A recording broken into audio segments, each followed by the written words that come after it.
Breaking news. Everyone thought this was the moment things would finally calm down. After a reported 4.5-hour private meeting, many expected Candace Owens to walk back her explosive claims and close the chapter on the controversy surrounding Charlie Kirk's death. But instead of clearing the air, her very first episode after that meeting did the opposite. Nothing changed. In fact, it poured fuel on an already raging fire, splitting audiences even further and leaving supporters, critics, and insiders stunned by what came next. For days, the focus was on that 4.5-hour conversation between Candace Owens and Erica Kirk. Behind closed doors, it was described as intense, detailed, and emotional, with documents reviewed and explanations laid out step by step. To many watching from the outside, this felt like the turning point, the moment where questions would be settled, theories would cool off, and the noise would finally die down. That expectation didn't come out of nowhere. Erica Kirk had been vocal about wanting speculation to stop, especially when it came to people close to her and her late husband. Fans assumed that a face-to-face meeting, backed by records and legal context, would naturally lead Owens to soften her stance, or at least acknowledge that the official investigation made sense. But when Owens went live with her next episode, it became clear that wasn't the direction she was heading in. Instead of stepping back, she hinted that the conversation only deepened her doubts. And what she said next stunned even her supporters. What really escalated things was Owens' continued focus on Turning Point USA, the organization Charlie Kirk helped build and where she once worked herself. Even after sitting down with Erica Kirk and members of the Turning Point staff, Owens suggested her doubts hadn't gone away.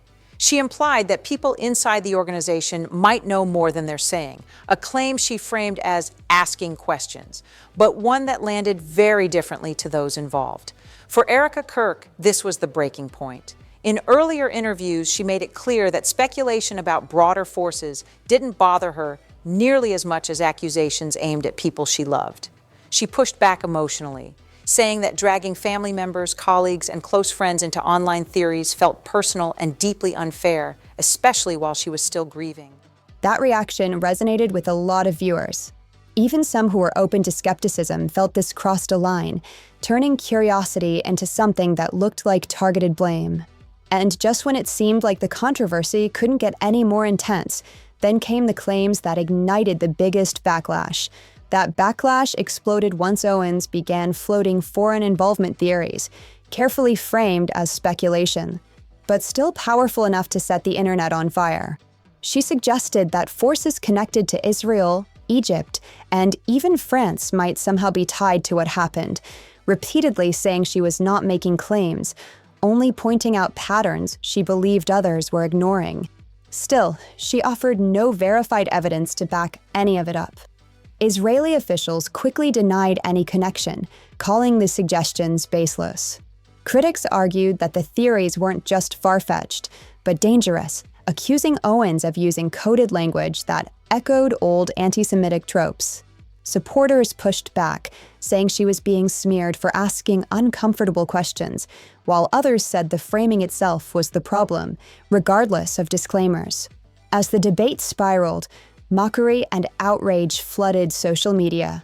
Yet instead of backing off, Owens treated the criticism as proof she was onto something bigger. But Owens doubled down in a way no one expected. Owens' next move shifted the controversy into an entirely new lane. She opened her podcast with heavy symbolism and sarcasm, ditching her usual theme and greeting listeners with a pointed Shabbat Shalom, backed by a Jewish folk song. To her critics, it felt less like commentary and more like provocation, a choice they said poured gasoline on an already volatile situation.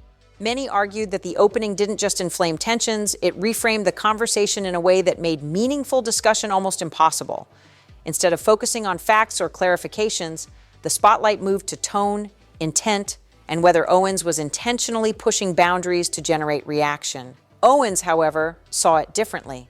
She told her audience that the outrage and ridicule only confirmed her suspicions, insisting that widespread mockery was a sign certain topics weren't allowed to be questioned. In her view, the louder the backlash, the closer she was getting to something important. Meanwhile, the conservative world began turning on itself.